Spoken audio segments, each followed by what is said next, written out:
Got to become that girl.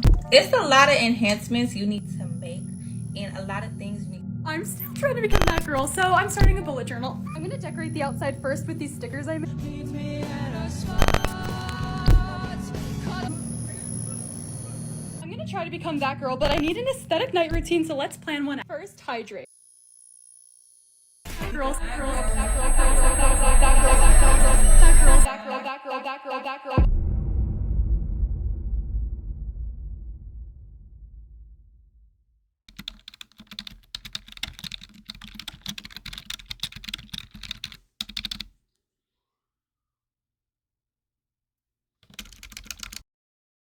Identity. What is it? What is it? What is it? What is it? What is it? Is it some type of sauce? Identity. Is it based on physical characteristics such as bodily phenotype or clothing selection? Can it be tied to our socio-cultural beliefs, practices, morals, and views? Or is it as simple as categorizing oneself into multiple groups based on internet fads, aesthetics, subgroups, and niches? According to the Oxford Dictionary, it's the fact of being who or what a person or thing is. That sounds simple enough, right? But is it really that simple? What constitutes the core of identity? To what extent is identity constructed or imposed? Furthermore, can individuals ever achieve a sense of wholeness and authenticity in their identity? Or is identity inherently fragmented and multifaceted, constantly evolving and resisting fixed categorizations? Today, I want to explore how communication technology affects identity development, leading to issues of authenticity and self-expression. Do you or someone you know give old money, coquette, manic pixie gym girl vibes? No? Well, what about clean girl, cottagecore, dark academia vibes? Still no? Y2K, punk rock, boho, crunchy, granola, fairycore perhaps? I'm getting closer, huh? Okay, one more. Ooh, what about online blackface? You know, colonizing black cultures, aesthetics, mannerisms, and vernaculars while capitalizing on that social currency with no repercussions, but praise rather. An invitation to these cookouts. No again? I know one of y'all are holding out on me, but that's neither here nor there. All those words and phrases I previously spoke were probably gibberish to a few of y'all, but don't fret, because I felt the same way when they were introduced into the lexicon as well. If you're like me, you're no stranger to the absurd amount of cyclical online aesthetics. From recycled consumer trends and avant-garde personality types to these neo-aesthetic cores, there's no escaping the amorphous void of these internet identities. People were copying others and seeking community before the emergence of the internet, but the World Wide Web proliferated identity adoption. With the integration of technology, more so social media, into individuals' everyday lives, it inevitably affects many parts of human behavior, from socialization, face-to-face interaction, building interpersonal skills, and cognitive development. The internet has played a huge role in the formation of our individual and societal functions. Now, I'm not here to discuss whether the internet is helpful or harmful, but I do want to talk about communication technology and its impacts on identity development. Identity is very complex. According to Dr. Stephen L. Berman, identity refers to the roles, goals, values, and beliefs that give a person meaning and purpose in their life. Identity is influenced by various factors, like who we're surrounded by, particular cultural customs, and more contemporarily, our digital media consumption habits. While everyone evolves at their own pace throughout their lives, I've been quite concerned with the social mediaification of people and their overall character development. Like a lot of people in my generation, I was on the internet prematurely, so I'm speaking from experience. Hey y'all, so I wanted to just put a few things into perspective and just kind of illustrate a picture for y'all. So I want to show y'all my digital footprint. My first ever social media account was this YouTube account, and I made it on August 4th of 2012 at the ripe age of 8. Yeah. You don't even know long division well enough to be having a username and password, but nowadays it's normalized, so I guess that's not early in comparison to other people, but to me that's quite literally too early. Now, next was Facebook. I don't have access to the first ever Facebook account that I made, thank God, but I'm sure Facebook came after YouTube. Now, after Facebook, we have Instagram. I created my Instagram account on September 4th of 2012. I downloaded it because my daycare teacher had it on her phone. She saw this on her phone for whatever reason. As an ex-daycare teacher, I would never, kids are gross, but I downloaded it because I was like, what is this brown camera that she has on her phone? I want this too. And then the rest is history. The next app that I had was Vine. I made that in 2013, but unfortunately she's no longer with us. And then after Vine, we have Twitter. There's a lot to unpack with Twitter. Why are you on Twitter in 2013? You're not even 10 yet. You're still 9. You are still 9 years old. What possibly is on Twitter for you, you know? And I just want to clarify, yes, I had the platforms, but no, I was not constantly on them until my teenage years. I feel like a lot of the younger generation has access to it, not only the same way that I did, but moreover, they're more online than I was when I was 8, 9, 10 years old. That's no justification for me being on the internet super early. But my point is, a lot of the 8, 9, 10-year-olds have the media consumption habits of a teenager. Not only that, but the algorithm then when I was younger was not the same monster that it is today. The algorithm nowadays is more predatory in comparison to how it used to be. So it kind of not necessarily forces the teenager, but it preys on that boredom. It preys on that mental stimulation that kids are constantly seeking nowadays. I'm a firm believer that I should not have had unlimited access to social media. And while I'm grateful my mom didn't invade my privacy, hindsight is 2020. And sometimes I wish she would have interjected just a bit more. I can say that now in retrospect, but I still don't know if I really mean it. Like, how would 16-year-old Kylee react to her mom trying to check her phone? You know, it probably would have just made me quicker at hiding things. But I guess we'll never know. I've always been told by Black elders that I've been here before. And if you don't know what that means, it's just an endearment phrase used by older people to refer to a younger person with an old soul. So being 16, I felt that I was grown. Not in a fast way, quote unquote, but I just felt very mature, as my grandma would say, for my age. I'm the eldest daughter of 3. I did well in school, and I wasn't restricted in any way by my mama. I was aware that I was young and that I didn't know it all. But having that awareness made me feel like I knew more than the average 16-year-old. Now that I'm 20, I look back to when I was 16 and a lot of the things that I was doing and involved in, I had no business being in. I wasn't a bad kid or misguided, and I wasn't doing anything inappropriate for my age. Granted, teenagers are curious, but there's some stuff that I definitely could have waited or needed some assistance diving into. My mom was a single Black mother of 3, so we didn't have a super strong one-on-one relationship. And since I was never into anything that caused trouble, she paid me no mind because she viewed me as self-sufficient. I had a lot of freedoms and liberties, so when I heard that other kids' parents checked their phones, I thought that was kind of strange. This is gonna sound a bit messed up, but I couldn't fathom why a parent would want to be that involved in their child's life. I can understand why a parent would want access to their kid's phone, but that was a foreign concept to me. Today years old Kylee don't believe all these parents need to be checking their kids' phones. Knowing the type of stuff that teenagers doing back when I was younger, knowing the type of stuff that I was doing back when I was younger, even though it's quite mild in comparison, I'm a strong advocate for parents checking their kids' phones. I believe in autonomy 100%, but I ain't gonna lie, some things just need to be done, for lack of a better term. That's because adolescence is a crucial time in the development of one's sense of identity and the development of goals and core values that will eventually guide adolescence from childhood into adulthood. The World Health Organization, or WHO, defines adolescence as individuals aged 10 to 19, marking a significant rite of passage for human development.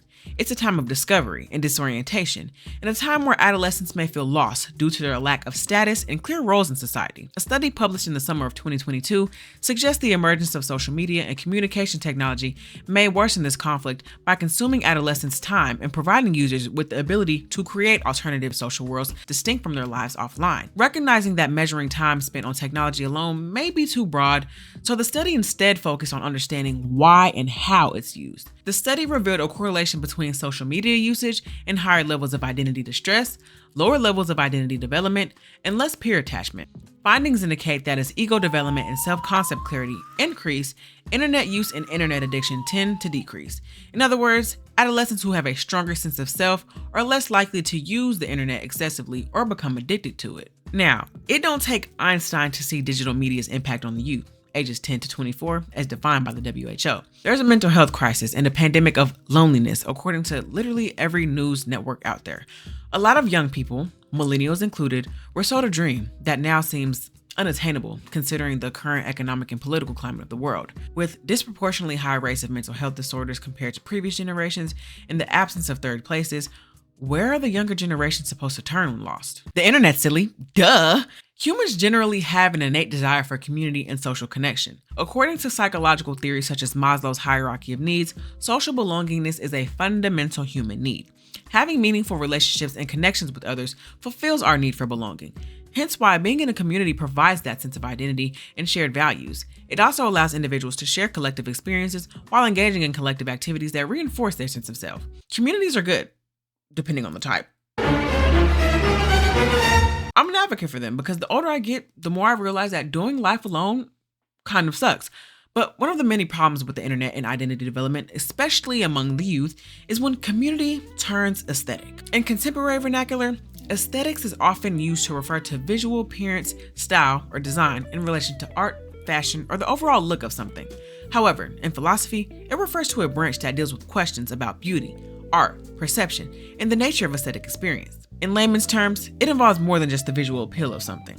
As time goes on and etymology etymologizes, meanings of words change, so it's not necessarily a malapropism or a misapplication of the word, but language can evolve and deviate, so now the aforementioned definition is more colloquially used. Aesthetics are subjective, so there's no right or wrong way to express one, but at times, these spaces can be more about personality curation rather than communal construction.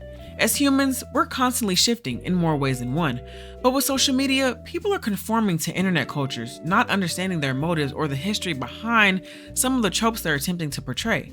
They're curating a character that doesn't have to correspond with who they are offline, so they can be who they want in this alternate reality. With the internet being so vast, it's not good enough to just be in alliance with the community. You have to adopt the identity of that communal culture, and you have to absorb yourself in the customs. In some spaces, it seems like in an attempt to express their individuality, they wind up being homogenous in the process of their character expression, exiling those who don't fit into their traditions. I feel like that's because a lot of the communal building that's facilitated nowadays is more about outward appearance or things people occasionally enjoy, rather than a mutual bond of shared interests. While bonds can be built over fashion, interests, and hobby, a lot of the times it feels very surface level or kind of dragged out. I feel like that's mostly because people fail to realize it's okay to appreciate something without assimilating to a way of being based on what you enjoy. For example, it's okay to enjoy watching anime, whether it's a sub or a dub, but it's not a necessary obligation to involve yourself in every conversation, or you shouldn't feel compelled to prove your worth to every fandom. Some individuals enjoy a deeper appreciation for the anime beyond the visual appeal. They enjoy the artistic history, engage in theoretical discourse, and appreciate the overall craftsmanship of the work. These people simply have a deeper affinity for it. All of us don't have the same gifts and interests though, and that's okay. You don't have to join a community for every interest and hobby that you have, and on the other hand, you don't have to belittle somebody's interest in something because they don't share the same level of passion that you do. Two-way street. Expanding on the dynamics of online communities, alternative subcultures with rich histories face challenges of gentrification and commercialization. This shift is driven by the prioritization of the allure of aesthetics rather than the underlying ideologies that once defined these spaces. Within certain communities, there's a tendency to gatekeep with selective acceptability for whom they welcome into their spaces. However, this exclusivity can be justified within certain contexts. Punk rock, for example, a genre initially birthed from the rebellion of 1950s rock and roll and 1960s garage rock. It was synonymous with anti-establishment and anti-authoritarian sentiments, embodying a counterculture movement. However, over time, punk rock has been co-opted into a mere aesthetic, divorced from its original meaning. Today, it serves as a fashion statement for younger generations, often detached from its rebellious roots. So older folks like millennials and Gen Xers often gripe about how meaningful movements from back in the day have turned into nothing but symbols for internet validation and cool points. As we delve deeper into the factors of the commodification of aesthetics, it becomes apparent that some cultural consumers overlook the troubling histories tied to the aesthetics they seek to emulate. Take the fascination with the old money aesthetic, for instance. Old money was a trend that romanticized styles associated with established and wealthy elites from back in the day. Its families are individuals who have inherited significant wealth over multiple generations, and many of these old money families accumulated their wealth through historical processes that included colonialism, slavery, exploitation of labor, and other unjust practices. This history can be deeply rooted in systemic inequality, oppression, and exploitation of marginalized communities. I always advise people to research any and everything they want to engage with, but I strongly advise anyone, before you align yourself with something historically dominated by palm-colored people, please check the history. It's always good to study what you're doing, regardless of what it is. But please, let's not be dense here, okay? No bad faith questions allowed. Further examining aesthetics, it's crucial to highlight how some cultural trends perpetuate harmful narratives. Y'all remember that clean girl trend? Well, if you don't, it's the slick back buns and ponytails and the no makeup / off-duty model look. I wasn't the biggest fan because while seemingly harmless, it promoted Eurocentric beauty standards predominantly represented by white women while excluding many other types of women. Women with acne, fat women, disabled women, non-white women who don't fit the beauty standard within their respective communities, and so on. Within that space, whiteness is associated with cleanliness, so it makes sense why white women were the face of the trend. It reflects historical issues like white femininity being the exclusionary standard of beauty and naturally implies a dichotomy. If they represent this clean lifestyle, then is there a dirty girl aesthetic? If so, what does that look like? If these women are the bar for what cleanliness is supposed to be, what about other women who don't fit into this mold of beauty? How do women preoccupied with this subspace perceive other women who don't align with this consumerist, polished view of femininity? These questions highlight the complexities of aesthetic trends. The aesthetic-fication of literally everything on the internet is further proof of identity issues within our society. People in Pinterest comment sections ask, "What aesthetic is this?" on the most random of pictures. Creators on TikTok commodify themselves into very particular vibes. It almost feels dystopian. The American Psychiatric Association, or APA, defines identity distress as severe subjective distress regarding the inability to reconcile aspects of the self into a relatively coherent and acceptable sense of self. For some people, identity discovery is a dope process that allows one to try the many possibilities of overall development. They give life's a game, pick a character vibes. For others, the process isn't anything more than rudimentary because their path is chosen for them based on their beliefs from their specific reference groups. Think, my mom and dad are both lawyers with 3 kids, and they want me to be a lawyer with 3 kids, so I'm gonna be a lawyer with 3 kids. Conformity is normity for them. Not a word, but language changes. And for others, as we've seen, it's a stupefying process that may be overwhelming due to the societal pressures of availability. It's a succumbing feeling of paralysis, and rather than choosing something in a world of everything, they choose nothing or delay the process for as long as possible. Michael D. Brzezinski proposed a model of identity formation that focuses on differences in the social cognitive processes that people use to engage or avoid forming, maintaining, and remodeling a sense of identity. These can be grouped into 3 distinct processing styles: informational, normative, and diffuse avoidant. The informational identity type is one who likes to gather as much information as possible before making identity-related decisions. Picture someone like a detective, trying to gather a ton of information by asking questions and exploring different options before making decisions about who they are and what they want to do. Research indicates that individuals with an informational style are rational, self-reflective, empathic, and open to alternative ideas and values.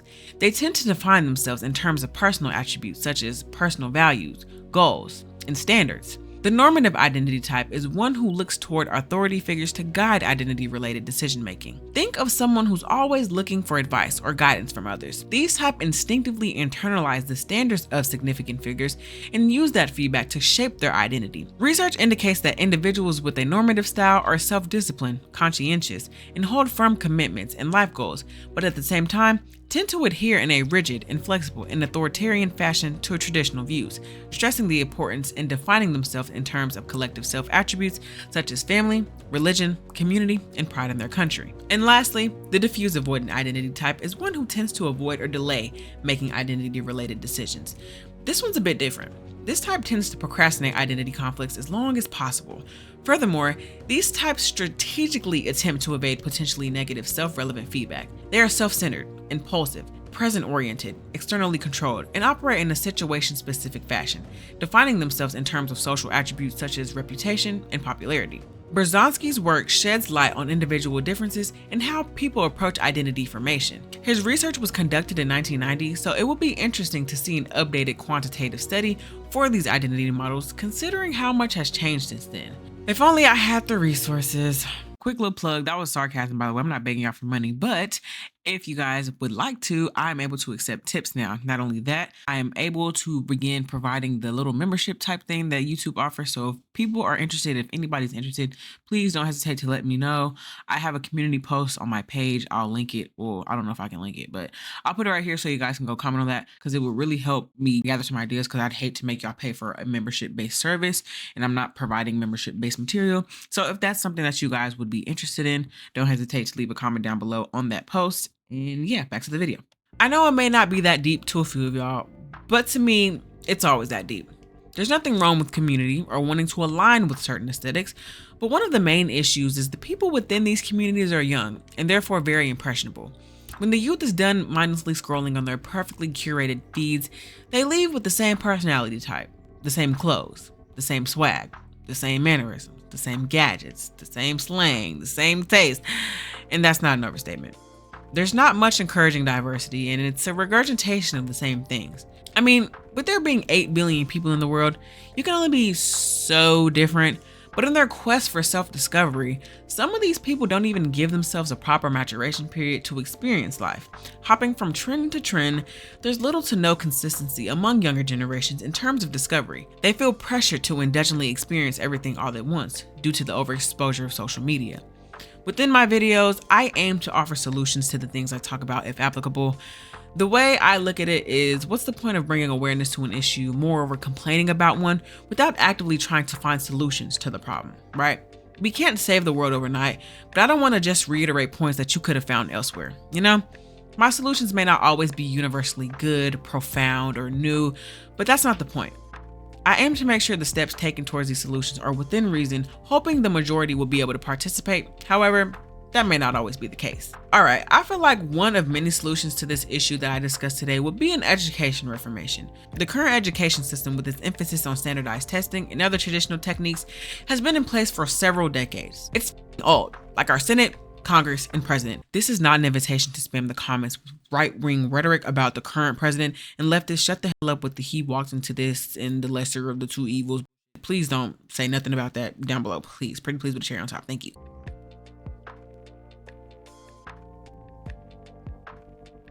As I stated earlier, we are constantly evolving as humans. So too are the needs of people. As we change socially, our systems need to adapt to these changes. Rather than adjusting to our malleability though, our country feels that it's best to play it safe and keep things the way they are because they work, when in reality, they don't. The traditional education system often employs a one-size-fits-all approach, which does not meet the learning styles of students, and to me, it just feels like a complete waste of time. More than half of everything that I learned during my tenure in high school, I don't remember it. I remembered it long enough to pass a test and forgot about it until it was time for finals, but that's about it. Our current education models promote passing rather than retention. We need comprehensive programs in schools that focus on self-awareness, critical thinking, and interpersonal skills that can empower teenagers to explore and understand their identities in a supportive environment. Mentorship programs would also be something that could be implemented as well, where teenagers can connect with adults or older peers who serve as a positive role model that can provide guidance, support, and perspective during the identity formation process. Because, let's face it, not all young people have decent role models to look up to. This is all easier said than done, I'm well aware, but if we want change, we have to initiate and spark the change. If state funding formulas for education weren't so complex, this would be a hell of a lot easier. But the first step that's literally free would be to start attending you guys' local school board meetings. And if you can't do that for whatever the case may be, or if you don't care to spark educational change, literally just sit down and talk to a teenager. Try to facilitate bonds with the younger people in your community. You can lead a horse to water, but you can't make it drink, ultimately. But something is always better than nothing.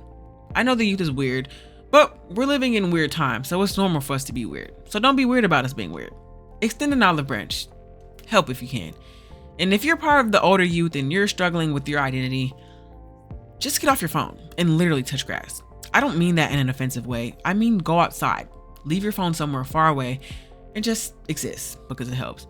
And even if you're not part of the older, younger generation or whatever, just get off your phone. We spend too much time inside. Y'all need to get some vitamin D. It's ridiculous.